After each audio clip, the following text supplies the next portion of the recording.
مرحبا، عم سجل الفيديو 9:30 صباحا بعد تعيين سيمون كرم.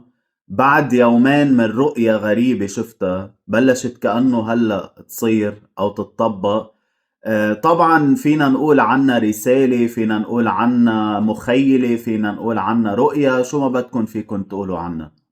من يومين أنا ونايم شفت سيارات إسعاف بالعشرات بقلب ساحة مش عارفها وين هي، وفي مراسلة لقناة لبنانية شهيرة عم تقول وصول جثامين ضباط وجنود لحد، وهذا جثمان أنطوان لحد في هذه السيارة. وبقلب كل سيارة عم بينزل تابوت كتير كبير مع كاميرات وتصوير وناس موجودين، وكأنه أمام مناسبة ضخمة والعائلات تبع الضابط تبعهم المتوفي عم بينزلوا من سيارات الإسعاف. أنا وبحالة استعجاب واستغراب اف معقول؟ فجأة بلاقي في حدا سحبني من ايدي واخدني، رجل 50 تقريبا، وهو عم بياخدني. لقيت انا وياه 2، بعدين صرنا 4، بعدين صرنا 10، بعدين صرنا 100، بعدين صرنا مليون. صرنا عم نمشي صوب الساحات، وما عم بيبقى في حدا بالساحة اللي كانت مليئة بسيارات الإسعاف. فبتطلع أنا باستغراب بقول له لهذا الرجل، بقول له معقولة كنت عم بحلم؟ شو برد؟ بقلي هن اللي عم بيحلموا، لبنان ما رح يكون لإلن.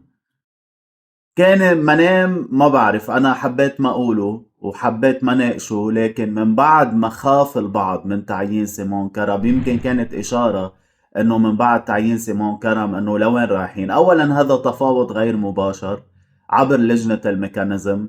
إذا تفاوض مباشر ما بيكون في لجنة وسيطة، لجنة الميكانيزم.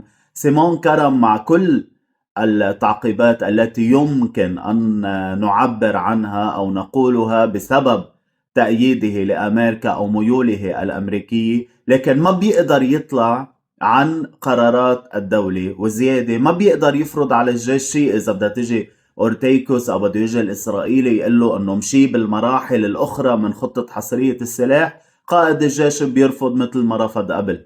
فبالتالي ما في خوف على لبنان، وما حنروح على التطبيع، وما حنروح على السلام.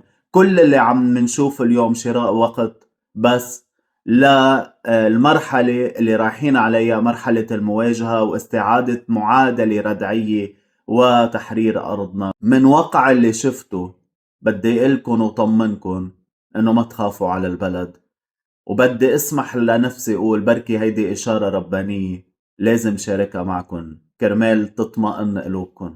عبد الله بعلبكي من كل لبنان، الى اللقاء.